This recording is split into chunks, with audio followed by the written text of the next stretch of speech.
Hello guys, welcome to trading minds academy. So guys, जैसे कि आपने कैप्शन में देख ही लिया है, आज मैं आपको बताऊंगा एक ऐसी स्ट्रेटजी जिससे आप 1:3 इजीली कमा सकते हैं। 1:3 का टारगेट जो है वो आपका इजीली आ सकता है स्ट्रेटजी को यूज करके, और इवन कभी कभी इससे ज्यादा भी आपका टारगेट आ जाएगा अगर आप उस स्ट्रेटजी को अच्छे से यूज करते हैं with proper risk management. So guys, एक चीज याद रखनी है कि स्ट्रेटजी में आपको प्रॉपरली अपना रिस्क मैनेज करना है, यानी कि स्टॉप लॉस लगा के काम करना है। ठीक है, स्टॉप लॉस पे आपका कोई बहुत बड़ा नहीं रहेगा, एक छोटा सा स्टॉप लॉस हम रखेंगे। सो स्कैल्पिंग स्ट्रेटजी आज हम करेंगे ऑन 3 मिनट टाइम फ्रेम। ठीक है, इसके साथ हम यूज करेंगे मूविंग एवरेज। सो हर चीज की एडजस्टमेंट हमने करनी है, हमने इंडिकेटर यूज करना है सिर्फ एक मूविंग एवरेज, और उसको हमने थोड़ा सा एडजस्ट करना है। सो एडजस्ट करने में क्या क्या चीज हमने इसमें चेंजेस करने हैं वो मैं आपको चार्ट पे बताता हूँ। सो जल्दी से चलते हैं ट्रेडिंग व्यू के चार्ट पे। सो गाइस, जैसे कि आप देख रहे हैं, ये बैंक निफ्टी का चार्ट खुला हुआ है ट्रेडिंग व्यू वेबसाइट पे। सो हम सबसे पहले हम क्या करेंगे, हमने टाइम फ्रेम चेंज करना है। हम टाइम फ्रेम रखेंगे 3 मिनट। ठीक है गाइस, सो 3 मिनट टाइम फ्रेम को हम यूज करेंगे क्योंकि ये एक स्कैल्पिंग स्ट्रेटजी है। हमने स्कैल्पिंग स्ट्रेटजी मतलब कि आपने छोटी सी मूव को कैप्चर करना है। ठीक है, ज्यादा बड़ी मूव भी आपकी कैप्चर हो सकती है अगर हमारी अगर मार्केट जो है रिस्पेक्ट देती है हमारी मूविंग एवरेज को, तो हम एक ज्यादा अच्छा टारगेट भी अचीव कर सकते हैं स्ट्रेटजी को यूज करके। लेकिन ज्यादातर क्या होता है, क्योंकि स्ट्रेटजी का नाम ही स्कैल्पिंग स्ट्रेटजी है, सो स्कैल्पर का हमेशा टारगेट जो है वो स्मॉल ही रहता है। सो फिर भी आप एक बार इसको ऑब्जर्व करें, आप खुद देखेंगे कि इस स्ट्रेटजी को यूज करके हमारा जो टारगेट है वो बड़ा भी आ सकता है, इन केस अगर हम प्रॉपर रिस्क मैनेज करके आगे बढ़ते हैं। सो गाइस, सबसे पहले तो हमने टाइम फ्रेम चेंज करना है। 5 मिनट नहीं, 3 मिनट टाइम फ्रेम हम रखेंगे इसमें, और हम इंडिकेटर पे जाएंगे। यहाँ पे हम सेलेक्ट करेंगे EMA। आपने सर्च इंजन में लिखना है EMA। ठीक है गाइस, EMA में लिख के आपने कौन सा यूज पिक करना है, मूविंग एवरेज एक्सपोनेंशियल। ठीक है गाइस, ये जितने भी ऊपर वाले स्टार लगे हैं ये मैंने ऑलरेडी ऐड कर रखे हैं। आपने जो पिक करना है वो आपने पिक करना है मूविंग एवरेज एक्सपोनेंशियल। ठीक है गाइस, इसको मैं ऐड कर रहा हूँ and it is apply on chart. So guys, ये चार्ट पे लग चुका है। सो इस वक्त एक्चुअली मेरे दो लगे हैं, मैं एक को डिलीट कर देता हूँ। हाँ ठीक है गाइस, सो ये ब्लू कलर की जो आप लाइन देख रहे हैं, ये मेरा एक्सपोनेंशियल मूविंग एवरेज का इंडिकेटर लग चुका है। सो इसमें मैंने थोड़ी सी एडजस्टमेंट करनी है। ठीक है, इसकी मैं सेटिंग में जाऊंगा। सेटिंग में जाके सबसे पहले इसका मैं कलर थोड़ा व्हाइट रख लेता हूँ क्योंकि ऐसे नजर नहीं आएगा वीडियो में। सो व्हाइट कलर मैं थोड़ी सी मोटी लाइन रख रहा हूँ। और इनपुट में जाके आपने क्या करना है, लेंथ आपने कर देनी है 8। ठीक है गाइस, लेंथ आप करेंगे 8, और मेथड में जाके आप सिंपल मूविंग एवरेज की जगह EMA पे क्लिक करेंगे, एक्सपोनेंशियल मूविंग एवरेज। ठीक है गाइस, सो हम EMA पे काम करेंगे, SMA पे नहीं। सो उसके बाद ओके। ठीक है गाइस, तो हमारा इंडिकेटर अप्लाई हो चुका है। सेटिंग पे जाके हमने दो एडजस्टमेंट की है, SMA को EMA कर दिया है और लेंथ को हमने घटा के 8 किया है। ठीक है गाइस, सो आगे हमने क्या करना है, जैसे कि अभी हम बात करते हैं फ्राइडे की। फ्राइडे को देखिए 9:15 की सबसे पहली कैंडल। ठीक है गाइस, सो ये 9:15 की सबसे पहली कैंडल 3 मिनट टाइम फ्रेम पे। अभी मेरा ट्रेड कैसे शुरू होगा कि जैसे ही मुझे मेरी कैंडल क्लोज करेगी मेरी इस मूविंग एवरेज के नीचे, मतलब ऊपर से भी कर सकती है नीचे से भी कर सकती है। सो जैसे ही मेरी पहली कैंडल जो है वो मुझे इसके नीचे क्लोजिंग देगी या इसको क्रॉस करेगी, ठीक है, वहां से मेरा ट्रेड जो है वो शुरू होता है। यानी कि मेरी मूविंग एवरेज की जो मैंने EMA की मूविंग एवरेज इंडिकेटर लगाया है उसको क्रॉस करके ही वहां उसके बाहर मुझे क्लोजिंग दे। ठीक है, जैसे ऊपर से आ रहा है तो नीचे वाली साइड क्लोजिंग देगी, ऐसे अगर ऊपर से नीचे से ऊपर जा रहा है तो ऊपर वाली साइड क्लोजिंग देगी। जैसे अभी अभी हम बेरिश की बात कर रहे हैं, सो बेरिश में क्या होगा कि मुझे सबसे पहली जो टर्म्स एंड कंडीशन है कि ये मेरी EMA की इंडिकेटर की लाइन के नीचे मुझे क्लोजिंग दे। ठीक है, वो कैंडल क्लोज करे, जैसे ही ये कैंडल क्लोज होती है यहाँ पे मेरा ट्रेड जो है मैं उसमें एंट्री ले लूंगा। ठीक है, और मेरा स्टॉप लॉस क्या रहेगा, स्टॉप लॉस मेरा रहेगा, डिपेंड करता है अगर ये कैंडल बहुत बड़ी है, जिसने इसको जिसने मुझे इस लाइन के नीचे क्लोजिंग दिया है मेरी EMA की लाइन के नीचे, तो फिर उसका जो लो है। ठीक है, वैसे इसको हम क्योंकि ये रेड कैंडल है इसका ऊपर हम इसको लो कहेंगे, सो आप हाई भी कह सकते हैं। सो हम हाई कह देते हैं कि इसका जो हाई है ये मेरा क्या रहेगा, स्टॉप लॉस। ठीक है, इन केस अगर ये कैंडल छोटी है, जैसे ये कैंडल छोटी है, सो मैं ऊपर वाली कैंडल थोड़ा सा ऊपर में मैं स्टॉप लॉस लगा सकता हूँ, क्योंकि 3 मिनट टाइम फ्रेम पे मैं काम कर रहा हूँ, सो मेरा स्टॉप लॉस कुछ खास बड़ा नहीं रहेगा। सो मैं इसके ऊपर थोड़ा सा स्टॉप लॉस रख सकता हूँ। ठीक है गाइस, सो जो कैंडल ने मुझे क्लोज दिया है मेरी ईएमए के नीचे, उसी का जो हाई है, बेरिश साइड जो उसका हाई है, ठीक है, उस वो मेरा रहेगा स्टॉप लॉस।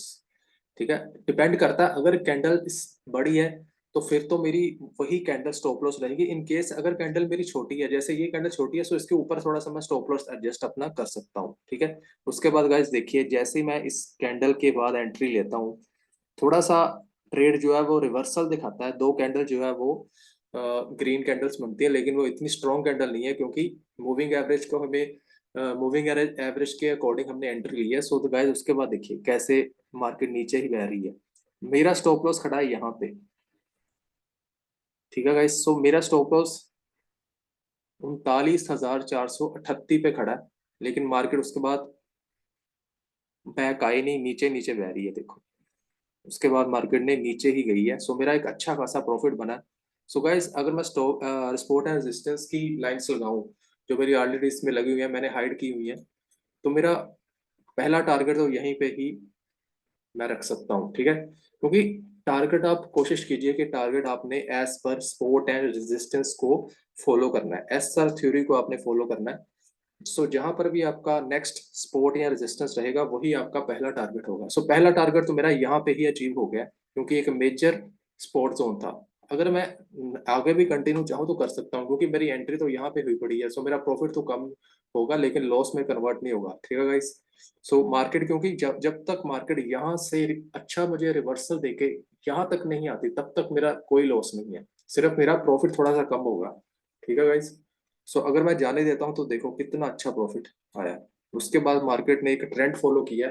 सो एक ट्रेंड फॉलो का भी हमें पता चल गया कि अगर हमने ट्रेंड का पता लगाना हो तो इस स्ट्रेटजी के थ्रू हमें अच्छा ट्रेंड का पता चला। ठीक है, सो अभी हम आगे बात करते हैं, अपसाइड की हम बात करते हैं। जैसे गाइस अभी देखिए, जैसे कि ये 3 मिनट का टाइम फ्रेम है, ये फ्राइडे का फॉलो हो रहा है। सो अगर हम अपसाइड की बात करें, तो यहाँ से अगर हम देखें, सो पहली मुझे क्लोजिंग स्कैंडल ने दे दी। ठीक है, सो क्लोजिंग देनी जरूरी है कि इस मूविंग एवरेज के मुझे ऊपर क्लोजिंग दे। सो ऊपर इसने क्लोजिंग दे दी मुझे। उसके बाद मैंने यहाँ पे एंट्री ली, तो देखिए मेरा स्टॉप लॉस खड़ा है, ये पीछे जो हैमर कैंडल बनी है, इसका मैं लो स्टॉप लॉस रख सकता हूँ, या मेरी जो ये वाली कैंडल है थोड़ा सा इसके नीचे मैं स्टॉप लॉस एडजस्ट कर सकता हूँ। ठीक है गाइस, बेटर है कि आप थोड़ा सा यहाँ पे स्टॉप लॉस एडजस्ट करें। जो पीछे वाली हैमर कैंडल बनी है छोटी सी, इसका जो लो है यही इसका आपका स्टॉप लॉस रहना चाहिए, फिर अच्छे से ये काम करेगी, आपका स्टॉप लॉस हिट होने के चांसेस कम रहेंगे। तो इसके बाद देखिए कैसे मुझे अच्छा टेक ट्रेड मिला है। मार्केट फिर ऊपर ही गई है, उसके बाद ये थोड़ा सा रेजिस्टेंस जोन होगा, सो चेक करते हैं। जी हाँ, देखिए ये एक रेजिस्टेंस जोन था, यहाँ पे मार्केट थोड़ा सा टाइम बताया, उसके बाद थोड़ा सा नीचे आती है, प्रॉफिट बुकिंग आती है हल्की सी, वहां से फिर से मार्केट ऊपर ही ऊपर जाती है। ठीक है गाइस, सो अब नेक्स्ट डे की बात करें तो देखिए, नेक्स्ट डे इसने मुझे क्लोजिंग दे दी है मेरी ईएमए की लाइन के नीचे।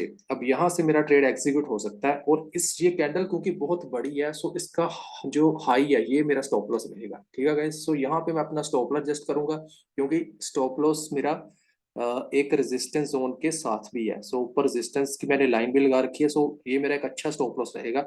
सो यहाँ पे मैं स्टॉप लॉस लगाऊंगा, एंट्री के मुझे सिग्नल मिल चुका, तो यहाँ से मुझे नीचे वाली साइड एक अच्छा ट्रेड मिल सकता है। तो मतलब 1:3 को तो आपने अचीव कर ही लेना है इसके जरिए, इवन उससे ज्यादा आप अचीव कर सकते हैं। अगर आप देखें यहाँ से आपने एंट्री ली और नीचे देखिए, आप वापस मार्केट उस जगह पे आई नहीं आपका स्टॉप लॉस सेट करने। सो 1:3 से आप बहुत आगे निकल गए। ठीक है, अभी हम थोड़ा सा और इसको परखते हैं। तो सबसे पहले हम सुबह देखते हैं कि सुबह कैसे हम इसमें एंट्री लेते हैं। जैसे ये देखिए, सुबह मार्केट ओपन हुई 9:15 पे।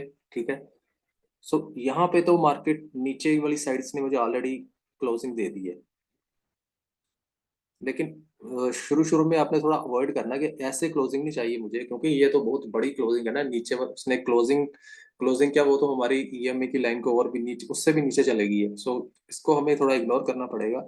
एंट्री हम लेंगे जैसे कि इसके अकॉर्डिंग तो एंट्री हमारी बनेगी नहीं। नेक्स्ट चलते हैं, जैसे डब्ल्यू पैटर्न बना, यहाँ से हम एंट्री का सोच सकते हैं, क्योंकि यहाँ पे हमारा जो थोड़ा सा मार्केट ने कंफ्यूज कर दिया, क्योंकि ईएमआई को उसने बार बार उसी के इर्द गिर्द रह रही है, ठीक है ना। सो ऐसे आपने एंट्री नहीं करनी, एंट्री चाहिए कि हमें एक नई फ्रेश मूव मिले। सो जैसे यहाँ पे मुझे एक फ्रेश मूव मिल रही है, जैसे ही मुझे ईएमए की लाइन के ऊपर क्लोजिंग मिली, सो नेक्स्ट कैंडल को मैंने ऑब्जर्व किया, नेक्स्ट कैंडल पे मैंने एंट्री ले ली। सो मेरा स्टॉप लॉस रहेगा बिल्कुल इस यहाँ पे मेरा स्टॉप लॉस रहेगा, ठीक है, स्पॉट के नजदीक। यानी कि जो कैंडल को देख के मैंने एंट्री ली है, जिसने मुझे क्लोजिंग दिखी, उसका आप लो स्टॉप लॉस रखिए। अगर बड़ी कैंडल है तो लो स्टॉप लॉस उसका रख सकते हैं, अगर छोटी कैंडल है तो फिर थोड़ा थोड़ा सा और उसके नीचे आप स्टॉप लॉस रख सकते हैं। सो स्टॉप लॉस रखना बहुत जरूरी है स्ट्रेटजी में, क्योंकि हम स्कल्पिंग कर रहे हैं गाइस। सो देखिए 1:3 से तो हम बहुत ऊपर निकल गए, यहाँ पे मैंने एंट्री ली, तो देखिए मार्केट ने कैसे रिस्पेक्ट दिया हमारी ईएमए को। यहाँ से थोड़ा सा कंसोलिडेट हुई, साइडवेज की, फिर ऊपर ही ऊपर, और उसके बाद देखिए अच्छा खासा एक प्रॉफिट बुकिंग हमारी हुई है। इवन 1:3 से तो बहुत ज्यादा है, ठीक है। इसी तरह अगर हम यहाँ सोचें, सिर्फ यहाँ पे अगर अगर हमने एंट्री ली होती तो यहाँ तक तो चलो हमारा प्रॉफिट आना था, लेकिन यहाँ पर हमारा स्टॉप लॉस हिट हुआ है। किसी किसी समय ये फेल भी होगी। देखिए यहाँ से अगर मैंने एंट्री ले ली हो तो वहां से मार्केट ने थोड़ा सा रिवर्सल दिया है, और क्योंकि मेरा स्टॉप लॉस जो खड़ा था, अगर मैं इसका अगर, इसलिए मैं कहता हूँ कि अपने स्टॉप लॉस जो है वो लास्ट कैंडल के थोड़ा ऊपर वाली साइड लगाना है। जैसे इसका जो हाई है इसके थोड़ा सा ऊपर, अगर यहाँ पर मैंने एडजस्ट किया हो फिर तो वो हिट नहीं हुआ, ठीक है ना, फिर तो अच्छा खासा यहाँ भी प्रॉफिट बना है। स्टॉप लॉस की सारी बात है, अपने स्टॉप लॉस एडजस्ट करना अच्छे से। पीछे वाली कैंडल को आपने देखना है कि अगर वो बड़ी कैंडल है तो आपने उसका स्टॉप लॉस उसके अकॉर्डिंग एडजस्ट करना है, अगर छोटी है तो फिर उसके पीछे वाली कैंडल का जो हाई है वो आप स्टॉप लॉस रखिए। जैसे हम यहाँ की बात करते हैं, जैसे टाइम है 12:30 बजे का, ठीक है, 12:30 बजे के बाद इसने मुझे दे दी क्लोजिंग ईएमए के ऊपर। यहाँ पे अगर मैंने एंट्री ली हो तो देखिए यहाँ पे मैंने एंट्री ली और ये कैंडल थोड़ी सी बड़ी है, मैंने इसके नीचे पीछे वाली कैंडल का लो है स्टॉप लॉस एडजस्ट कर दिया, ठीक है गाइस। पीछे वाली कैंडल का मैंने यानी कि ये जो पीछे वाली कैंडल है इसका ये इसके बिल्कुल साथ लगी हुई है, इसलिए मैं यहाँ पे अपना स्टॉप लॉस अगर रखता हूँ तो यहाँ पे मैंने एंट्री की, जैसे इसने मुझे क्लोजिंग दी मेरी ईएमए के ऊपर, तो देखिए वापस उस जगह पे मार्केट आई नहीं, एक अच्छा खासा प्रॉफिट दे के गई है, ठीक है। यहाँ पे एक रिवर्सल है लेकिन फिर भी वहां तक नहीं आया मेरे स्टॉप लॉस जहाँ पे मैंने एडजस्ट किया। अगर आप चाहें तो यहाँ से अपनी प्रॉफिट बुकिंग सारी की सारी कर सकते हैं, आपको एक अच्छे खासे पॉइंट्स मिले। अगर हम पॉइंट काउंट करें तो हमें कितने पॉइंट्स मिले, 38,860 से लेके 39,014। कहने का मतलब आपको 70-80 पॉइंट इजीली मिल गए। ये 70-80 पॉइंट भी एक अच्छा मूव होता है, क्योंकि हम स्कल्पिंग कर रहे हैं। यहाँ पे स्कल्पिंग एक अच्छी क्वांटिटी होल्ड करता है, ठीक है गाइस। देखिए यहाँ पर भी इसने जैसे इसको क्लोजिंग दी मार्केट और ऊपर गई, मान लो यहाँ पर मैंने जैसे मुझे क्लोजिंग मिली ईएमए के ऊपर, अगर यहाँ भी मैंने एंट्री ली हो तो देखिए 1:3 इजीली अचीव हो गए। कितने पॉइंट मैंने हासिल किए, 38,940 से शुरू होके 39,112। ये कितना हो गया, 38,940, 39,112, ये मेरे पॉइंट आ गए 172। 172 पॉइंट मैंने यहां से कैप्चर किए गाइस, ठीक है। देखिए यहां से मैंने अगर एंट्री ली हो तो देखिए कहाँ तक 1:3 इजिली अचीव हो गया, ठीक है गाइस। ऐसे आप इसको फॉलो कर सकते हैं। इसकी एग्जीक्यूशन, इसकी सक्सेस डिपेंड करेगी आप स्टॉप लॉस कितना अच्छा एडजस्ट करते हैं। स्टॉप लॉस आपका पीछे वाली कैंडल को आपने स्टॉप लॉस बनाना, फिर वहां पे अगर रिवर्सल अगर आ जाता है तो ठीक, इन केस आने के चांसेस कम है जैसे हम देख ही रहे हैं, ठीक है। एक और आप एग्जांपल देख सकते हैं, जैसे देखिए यहाँ पे अगर मैंने एंट्री ली हो, ठीक है, यहाँ से मुझे एक क्लोजिंग मिली अच्छी वाली। यहाँ पे अगर मैंने मार्केट में एंट्री ले ली ईएमए को देखते हुए, पीछे मैंने कैंडल का स्टॉप लॉस रख दिया, पीछे वाली कैंडल देखो कितनी छोटी है, अगर मैं थोड़ा सा ऊपर यहाँ स्टॉप लॉस रखूँ तो भी ठीक है। 3 मिनट टाइम फ्रेम पे मैं काम कर रहा हूँ, ठीक है, क्लोजिंग मुझे मिल चुकी है, यहाँ पे मैंने एंट्री ली हो तो देखिए मार्केट वहां आई थी 1:3 से कितना ज्यादा प्रॉफिट है। ऐसे आप इस स्ट्रेटेजी को आप यूज कर सकते हैं। सिर्फ एक इंडिकेटर यहाँ पे हमने यूज किया ईएमए, उसको चेंज किया, एसएमए से ईएमए, और टाइम और हमने लेंथ को ऐड किया। ऐसे आप इस स्ट्रेटजी को यूज कर सकते हैं, sculpting strategy, with the proper adjustment of your stop loss, ठीक है गाइस। आई होप ये वीडियो आपको अच्छी लगी होगी। अभी हम नेक्स्ट एक और स्ट्रेटजी लेकर आ रहे हैं आरएसआई स्ट्रेटजी के लिए, गाइस रेडी रहिए। अभी मेरी नेक्स्ट वीडियो हो गई आरएसआई स्ट्रेटजी के ऊपर। आरएसआई का मैं आपको इंडिकेटर नहीं बताने वाला, वो तो आपको पता ही होगा कि आरएसआई इंडिकेटर कैसे काम करता है। फिर भी मैं थोड़ी सी इनिशियल नॉलेज दे दूंगा उस स्ट्रेटजी में, लेकिन उसमें मैं आपको एक बताऊंगा कि आपने RSI इंडिकेटर को यूज कैसे करना है फॉर दी ट्रेडिंग पर्पस। सिर्फ नॉलेज नहीं वहां पे मैंने देनी, आपको ये भी बताऊंगा कि आपने एंट्री और एक्सिट कैसे करना है, RSI इंडिकेटर को यूज कैसे करना है, कैसे ये इंडिकेटर काम करे। आई होप आपको ये स्ट्रेटजी भी अच्छी लगी होगी। सो हम मिलते हैं नेक्स्ट स्ट्रेटजी के लिए, RSI स्ट्रेटजी में। So thank you guys, thanks for joining us, please do like and subscribe from trading minds academy.